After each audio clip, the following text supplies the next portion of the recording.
मातरम। भारत माता की जय। मित्रों, देश की तकरीबन सभी विपक्षियों ने मिलकर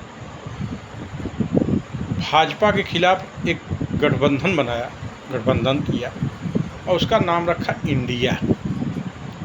अब आप सोचिए कि इन्होंने जो इंडिया नाम रखा उसके अंदर इनका मूल उद्देश्य क्या है।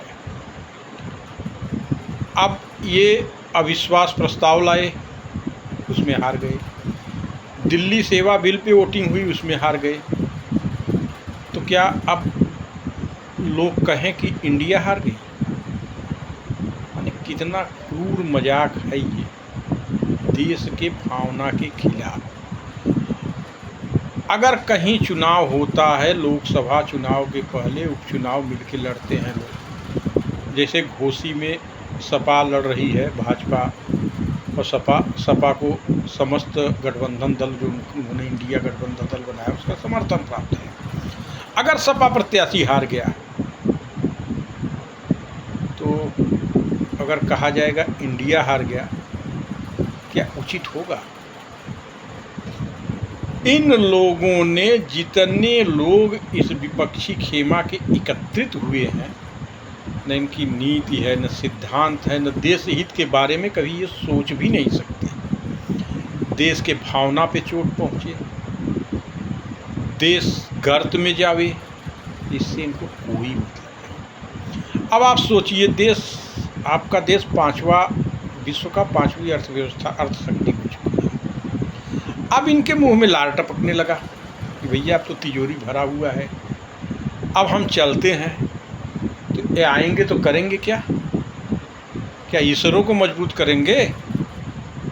क्या फिर चंद्रयान जाएगा चंद्रमा पे? क्या चीन के सरहद पे सड़क बनेगा?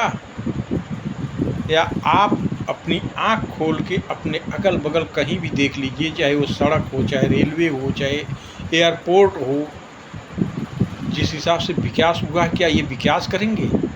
जिस तरह एमएसपी का दर बढ़ा है किसानों के लिए, अनाज की कीमतें बढ़ी हैं किसानों के लिए, सरकारी दर, क्या ये बढ़ाएंगे?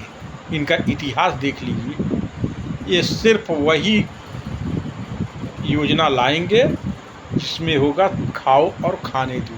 जैसे एनआरएचएम था, उत्तर प्रदेश में व्यापक घोटाला हुआ, सीएमओ 3-4 सीएमओ जेल में ही मार दिए गए।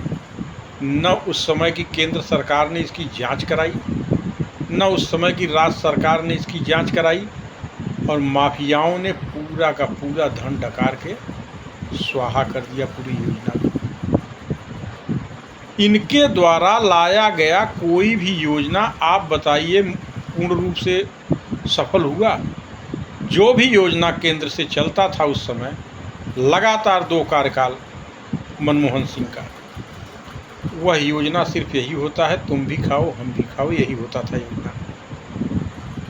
आज जब आपके देश में प्रगति हो रहा है, भारत जमीन से लेके चंद्रमा तक, खेत से लेके खलिहान तक, गांव से लेके देश के सरहद निर्माण का दौर चल रहा है, तब हमारे यहाँ विपक्षियों का लोकतंत्र घायल हो चुका है। मित्रों, यह लोकतंत्र नहीं घायल है, दरअसल इनके परिवार का भविष्य घायल हो चुका है। आप खुद देख लीजिए, मुलायम सिंह की विरासत संभालने के आतुर अखिलेश यादव, जो लगातार 14, 17, 19 और 22 का चुनाव उत्तर प्रदेश की ज़मीन पे हार चुके हैं। लालू के बेटे तेजस्वी, जो 3 तिकड़म करके पलटू ग्राम के पलटने से अपनी भविष्य बनाए हुए हैं। बाल ठाकरे के बेटे उद्धव ठाकरे,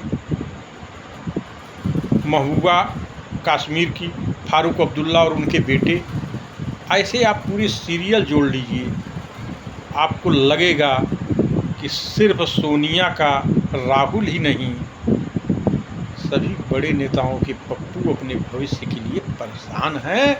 शरद पवार की चाहे वो सुप्रिया सुले हों, चाहे ममता बनर्जी अपने भतीजे के लिए परेशान हो, सब अपने पप्पुओं के लिए परेशान हैं। कम से कम आप अपने देश के लिए सोचिए, इनके आश्रय आप मत रहिए।